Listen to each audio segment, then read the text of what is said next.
This is one of the last remaining original Arby's restaurants, and an application was submitted to demolish the building in Huntington Beach.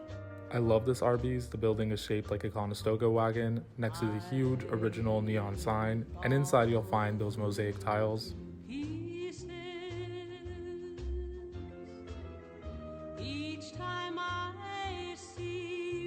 This Arby's location might be the best preserved of them all, and it might disappear forever.